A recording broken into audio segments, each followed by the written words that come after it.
Reçois de moi le parfum qui t'est dû, la beauté de ton nom, oh, mon âme est perdue. Je veux n'être qu'à toi. Jésus, je t'aime. Reçois du peu que je trouve à donner, tout l'amour que mes yeux n'ont pas su te montrer. Je veux n'être qu'à toi. Jésus, je t'aime. Rien n'est plus beau que ton nom, rien n'est plus saint que le sang du pardon.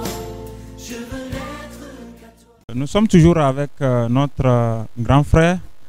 Il est chrétien, il est formateur des formateurs à l'école normale des instituteurs. Et nous le recevons aujourd'hui pour nous autour du thème l'excellence académique, comment s'y prendre.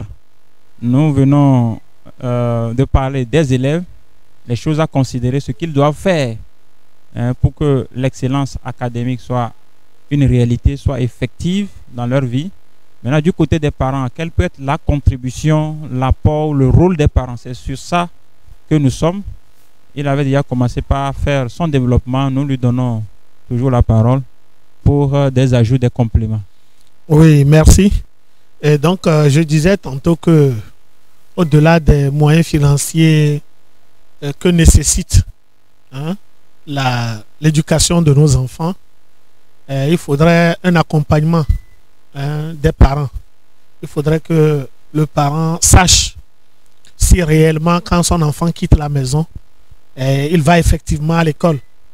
Et il faudrait aussi que le parent s'assure que quand son enfant va à l'école, il suit effectivement les cours, il copie les leçons. Ensuite, il faudrait que le parent aussi s'assure que l'enseignement que son enfant va réussir et recevoir à l'école, il comprend, il les assimile. Et si l'enfant ne les assimile pas, qu'est-ce qu'il doit faire pour pouvoir aider l'enfant? Quelle remédiation apporter pour permettre à l'enfant de relever son niveau? C'est là où, bon, nous, dans le domaine de l'éducation, nous parlons du tutorat. Et donc, c'est ce que nous appelons communément les répétiteurs. En fait, c'est des tuteurs qui accompagnent les enfants pour relever leur niveau dans des disciplines où ils sont un peu faibles. Voilà un peu l'accompagnement des parents, tout ce que les parents doivent faire pour que les enfants puissent exceller à l'école, puisque nous parlons du terme excellence. Nous ne parlons plus de la réussite simplement comme ça, parce que nous disons que le monde est devenu un monde de compétition et c'est les excellents qui vont émerger.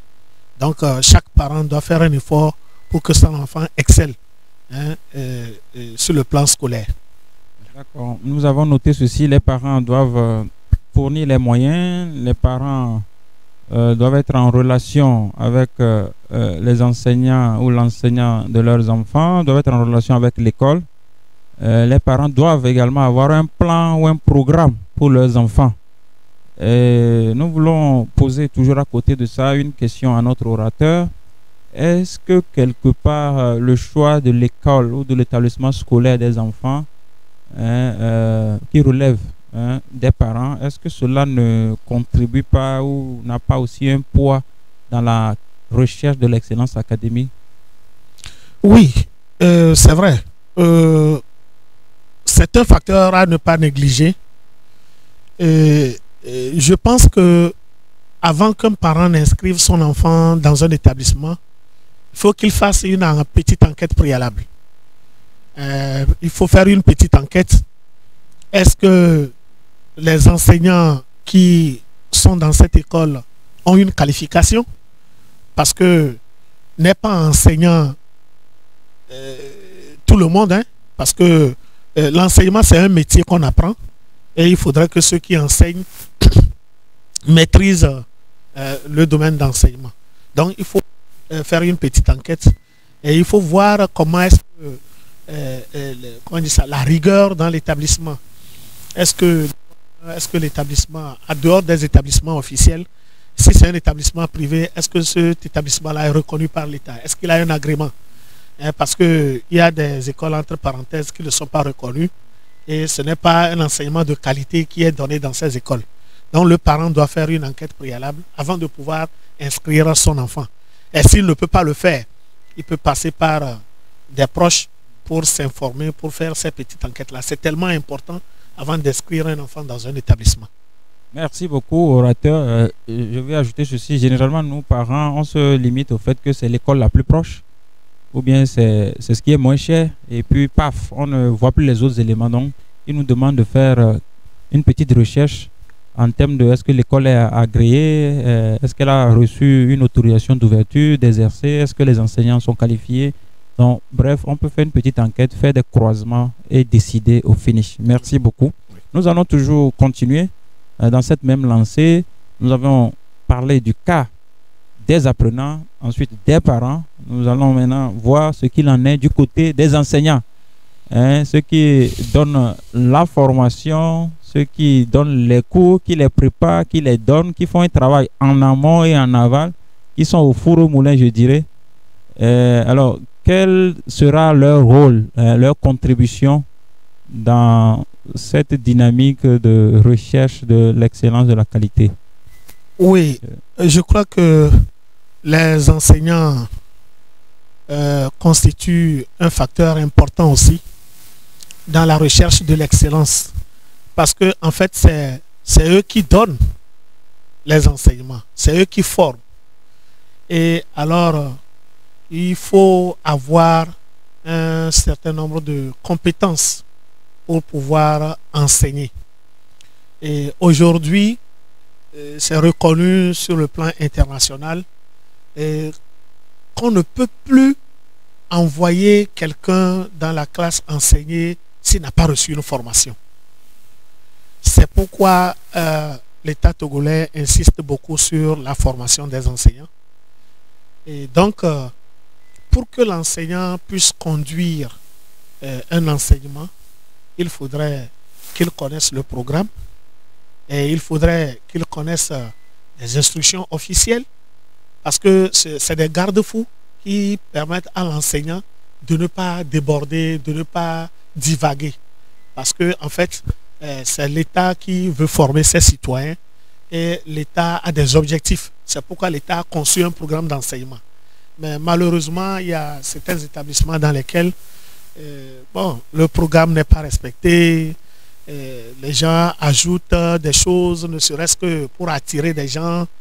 Mais en fait, l'enseignant est un maillon très important dans le processus d'apprentissage de l'enfant. Parce que la qualité de l'enseignement doit provenir de lui. Parce que c'est lui qui doit faire un effort pour permettre aux enfants, aux apprenants de comprendre. Et si l'enseignant même n'a pas les compétences pour faire comprendre des choses aux enfants, vous comprenez que les enfants même ne peuvent pas s'en sortir. Voilà, donc, les enseignants doivent être des enseignants de qualité, ayant une qualification et disposant des stratégies et des techniques de mise en œuvre pour pouvoir conduire leur méthode d'enseignement pour permettre aux enfants d'acquérir de meilleurs apprentissages.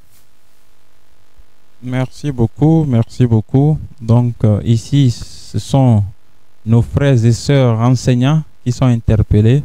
Ils sont un maillon clé dans l'excellence académique des apprenants, des élèves.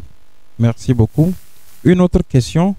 Nous savons que quand une année scolaire s'ouvre, c'est soit morcelé en trimestre ou en semestre, ça dépend. Et généralement, c'est au milieu de l'année ou vers la fin de l'année que certains élèves se réveillent. Alors que quand nous voulons parler d'excellence, il me semble que le réveil ne devait pas arriver plus tard. Ça doit commencer dès le début de la rentrée. Alors, par rapport à la rentrée scolaire, est-ce que vous convenez, si c'est le cas, vous allez nous édifier davantage, que c'est aussi un des ingrédients. La façon dont on prépare sa rentrée scolaire est un élément aussi clé qui joue dans l'excellence académique. Merci. La recherche de l'excellence ne commence pas par la rentrée. Ah oui, parce que Ok. si vous voulez commencer par la rentrée, c'est comme si vous avez déjà raté un certain nombre de choses. Et lorsqu'on veut voyager loin, on ménage sa monture. La préparation d'une rentrée commence euh, dès le début des vacances, tout juste à la fin de l'année précédente. Et elle commence par quoi? Elle commence par le bilan des activités de l'année. Votre enfant est allé à l'école après 9 mois. Vous devriez vous asseoir avec lui, faire le bilan de sa scolarité. Est-ce qu'il a réussi? Est-ce qu'il n'a pas réussi? C'est des situations qui vont se présenter. Si votre enfant a réussi, est-ce que vous avez fait le feedback ou bien un regard rétrospectif sur tout ce que vous avez mis en place pour permettre à l'enfant de réussir? Est-ce qu'il y a des choses à améliorer? Voilà. Et si l'enfant n'a pas réussi, qu'est-ce qui a fait que ça n'a pas marché? Est-ce que ça provient de moi, le parent? Est-ce que je n'ai pas accompagné l'enfant comme cela se doit? Est-ce que ça provient de l'apprenant? C'est lui qui ne s'est pas mis à la tâche? Ou bien est-ce que ça provient de l'enseignement qu'il a reçu? Tous ces facteurs-là doivent être étudiés, diagnostiquer le mal, y remédier avant que la rentrée nouvelle n'arrive. C'est dans ces conditions qu'on prépare une année. On n'attend pas une semaine de la rentrée, on appelle son enfant. Et puis la préparation d'une rentrée ne se limite pas à l'achat des cahiers, hein, à la recherche de l'écolage, à la confection des tenues. La préparation d'une rentrée, ça ne se résume pas à ça. Ça se résume à tout ce qui doit se faire sur les 9 mois pour qu'à la fin, l'enfant puisse réussir pour apporter la joie dans le foyer. Tout ce qui doit se faire sur les 9 mois. Vous avez mis l'eau à la bouche. On aimerait savoir un peu plus.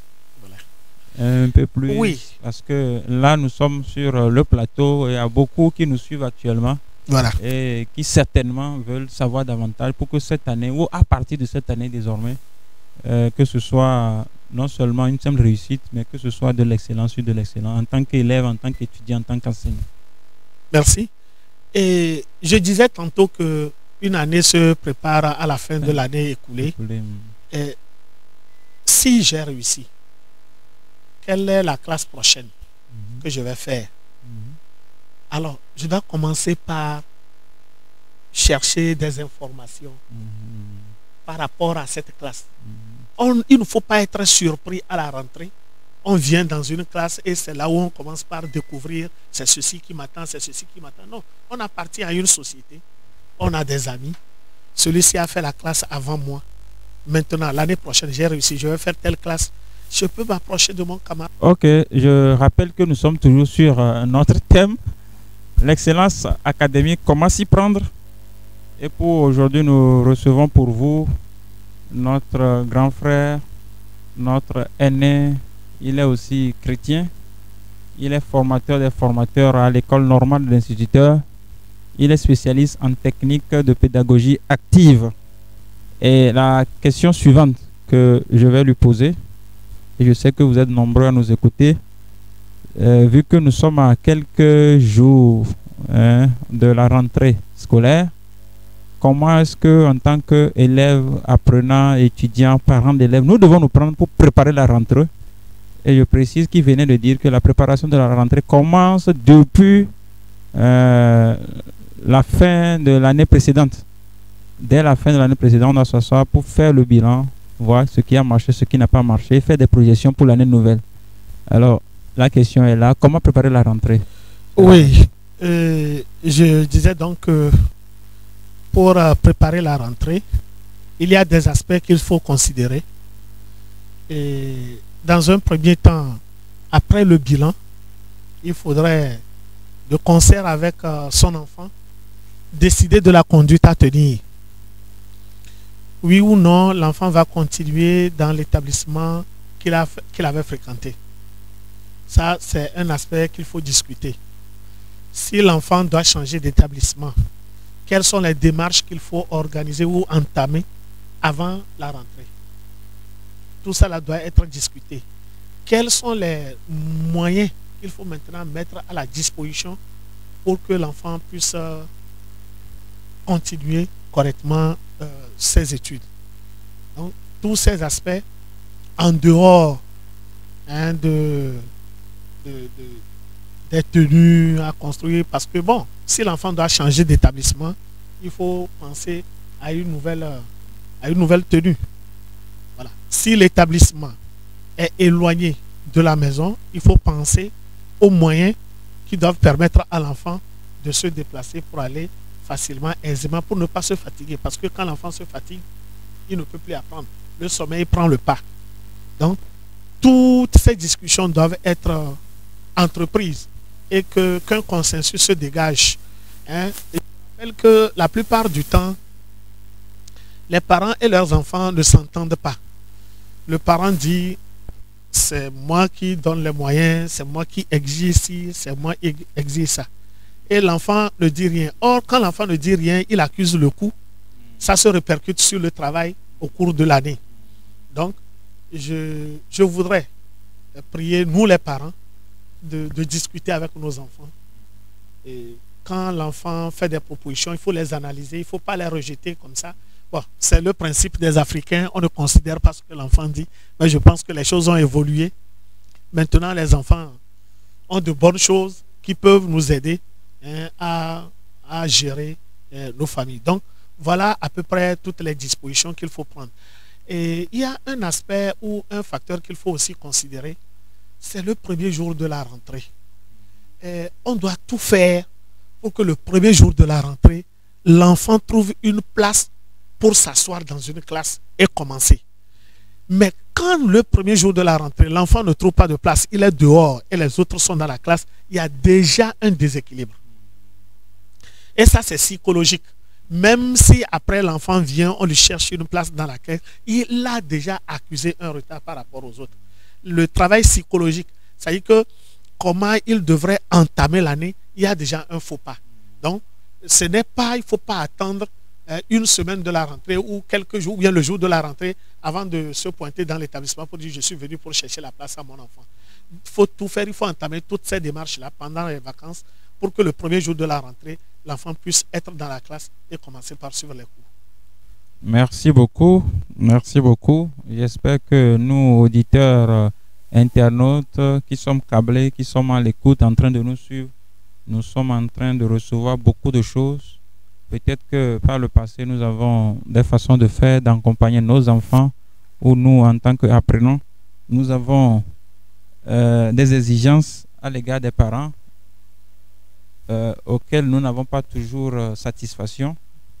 Hein, mais nous croyons, nous avons compris ici que l'orateur nous interpelle à aller vers la négociation. Parce que des fois, il arrive que dans le choix des écoles, généralement, les enfants veulent aussi faire des propositions, mais ils ne sont pas écoutés.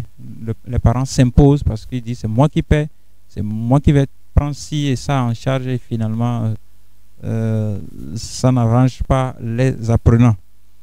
Alors, la question suivante pour aller vers la fin, par rapport au temps, nous savons que vous êtes chrétien, nous savons aussi votre engagement pour le Seigneur. Et c'est le Seigneur qui vous a élevé en tant que formateur de formateurs au niveau national pour former nos enseignants. Alors, est-ce que vous pensez que la foi chrétienne, pour nous les chrétiens, est un atout dans cette quête de l'excellence académique, ou comment on peut, à travers la foi, exceller et progresser dans les études? D'emblée, je dirais oui. Oui, parce que la connaissance du Seigneur est un atout. Puisque nous avons tout. D'abord, nous sommes créés par Dieu et nous sommes connectés à lui. L'être humain est un tout. Et se déconnecter de Dieu, ce n'est pas un avantage pour qui que ce soit. Alors, donc, sur ce plan, je dirais que c'est un atout. Être chrétien et pouvoir exceller, c'est un atout. Parce que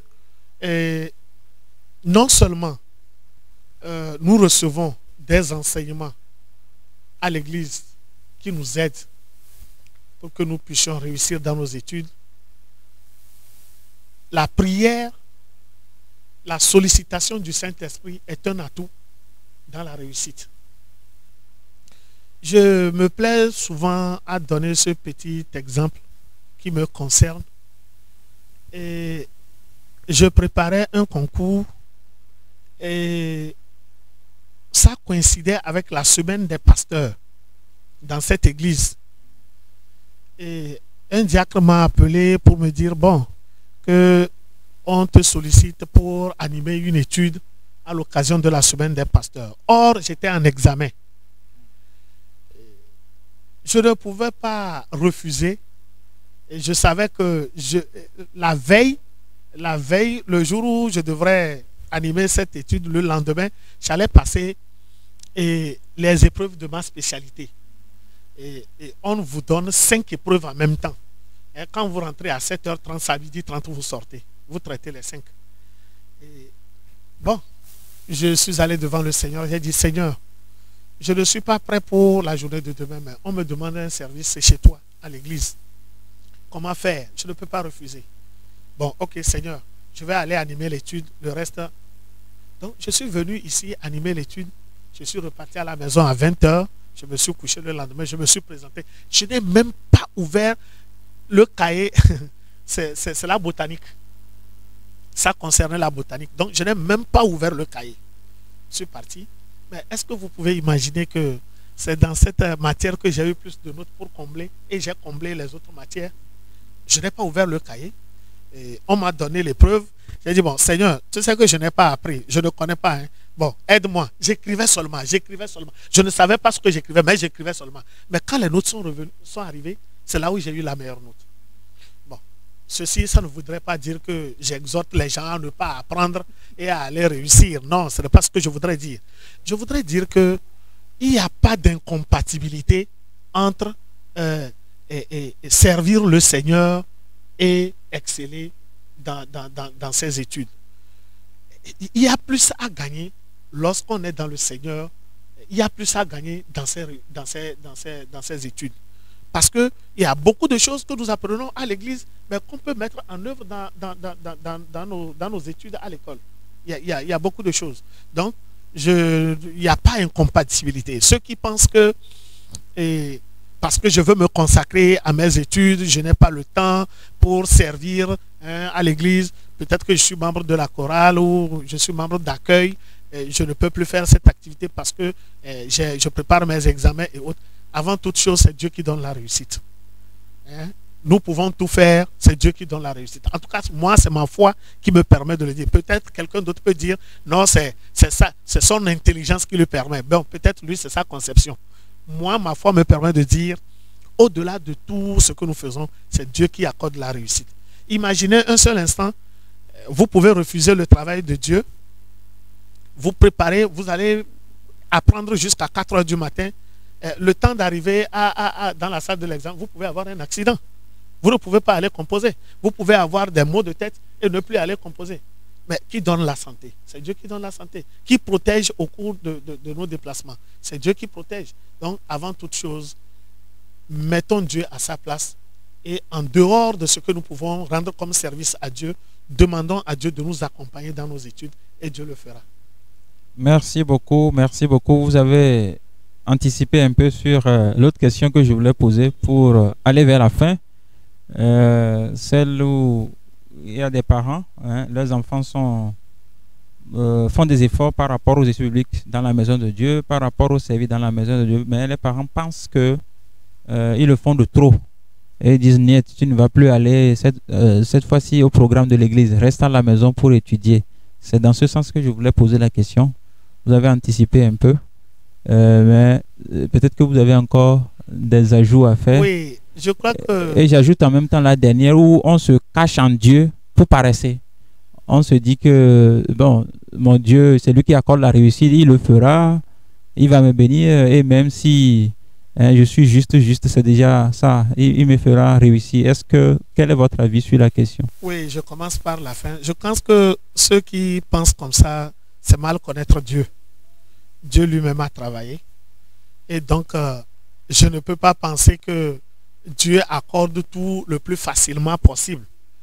Même Adam, le premier homme que Dieu a créé, il l'a mis dans le jardin, il lui a demandé d'entretenir le jardin. Donc Dieu est un travailleur.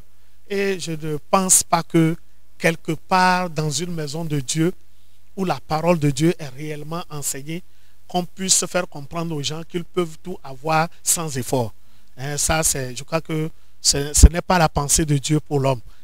Dieu dit, d'ailleurs, il a dit plusieurs fois, mets-toi sur ton genou, ou bien c'est un adage populaire qui le dit, place ça sur ton genou et Dieu t'aidera ça sur ta tête. Ça voudrait dire que l'homme doit œuvrer, l'homme doit travailler, et au-delà maintenant de l'effort de l'homme, Dieu accompagne.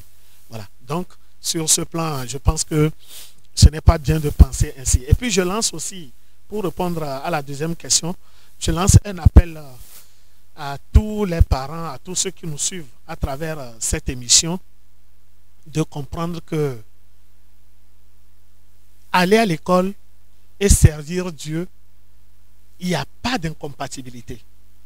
On ne peut pas comprendre un parent qui peut refuser un programme de l'église à un enfant parce qu'il voudrait qu'il apprenne pour réussir à l'école. Un enfant qui ne connaît pas le projet ou bien le plan de Dieu pour sa vie, même dans la vie, s'il réussit, comment il va construire sa vie? Comment il va construire sa vie? On a besoin de Dieu. Dieu nous a créés et il a formulé sur nos vies des projets. Et il faudrait que nous nous inscrivions dans les projets de Dieu pour pouvoir réussir dans la vie. Donc j'exhorte tous les parents qui nous suivent de comprendre qu'il n'y a pas de problème. Il n'y a pas, aucun programme de l'Église ne peut empêcher la réussite d'un enfant. Voilà. Amen. Il n'y a pas d'incompatibilité entre l'étude et la foi chrétienne ou la maison de Dieu. Alors, nous sommes pratiquement à la fin. Nous sommes pratiquement à la fin de notre émission, de notre étude. Par rapport au thème, l'excellence académique, comment s'y prendre? Vous avez certainement des conseils à l'endroit de nos jeunes frères et sœurs apprenants qui bientôt vont reprendre le chemin de l'école. Vous avez parlé de beaucoup de choses, mais s'il faut faire un petit résumé sous forme de conseils à l'endroit des élèves et des parents surtout, que diriez-vous? Alors, merci. Pour un conseil, je dirais que c'est la joie pour tout parent de voir son enfant exceller. Et si nous voulons avoir nos enfants comme des excellents, alors nous devrions les accompagner. Non seulement nous devrions les accompagner, nous devrions les motiver, les stimuler. Et ensuite, nous devrions les aider à aller dans de bonnes écoles. Je dis bien bonnes écoles parce que aujourd'hui, c'est vrai, il y a des écoles qui ne méritent pas le nom d'école. Donc, il faudrait que nous fassions un diagnostic pour pouvoir connaître les établissements où nous envoyons nos enfants pour que nos enfants puissent exceller. Qu'est-ce qu'un établissement peut avoir comme condition pour que je sois obligé d'emmener mon enfant là? Il faudrait que cette école ait des enseignants de qualité, des enseignants de renommée. Et il faudrait des infrastructures, des installations de pointe. Je ne peux pas envoyer mon enfant dans un établissement privé où je paye cher et je vais retrouver 5 ou 6 enfants dans le même banc. Ça ne peut pas aller. Donc, toutes ces analyses-là doivent être faites avant de pouvoir envoyer nos enfants dans les écoles. Et je crois que, au-delà de tout ce que nous pouvons faire pour choisir de bonnes écoles pour nos enfants, pour accompagner nos enfants, pour encourager nos enfants, il faudrait que nous prions pour nos enfants, pour que le Seigneur fasse sa volonté dans leur vie, pour que le plan de Dieu sur leur vie se réalise. Si je dois dire quelque chose, c'est mon mot de fin, c'est de prier que les enfants de Dieu partout dans le monde puissent exceller, pour que les gens voient qu'il n'y a pas de problème à servir Dieu et à réussir dans ses études. On a tout à gagner et non à perdre. Merci beaucoup. Merci beaucoup. On a tout à gagner avec Dieu Il n'y a pas d'incompatibilité, nous le disons encore, entre les études et notre foi pour servir le Seigneur. Donc nous étions aujourd'hui sur le thème l'excellence académique, comment s'y prendre avec notre grand frère, notre aîné, nous l'appelons affectueusement doyen, Georges Yahou, formateur des formateurs à l'ENI et spécialiste en technique de pédagogie active. Il était avec nous. Merci une fois encore, cher aîné. Nous osons croire que ce que nous avons reçu ici nous fera du bien et nous allons passer une année scolaire différente de celle que nous avions connue de par le passé. Et nous, en tant qu'apprenants, élèves chrétiens, nous allons pouvoir véritablement faire la différence et être excellents, se tailler une place devant pour impacter ce monde, pour communiquer la vision de Dieu, pour donner l'orientation, prendre des décisions. C'est au nom de Jésus que nous disons Amen. Que le Seigneur nous bénisse. Amen. Pour que vous soyez richement bénis et à la prochaine. Merci. Qu'à toi, Jésus, je t'aime. Reçois du peu que je trouve à donner, tout l'amour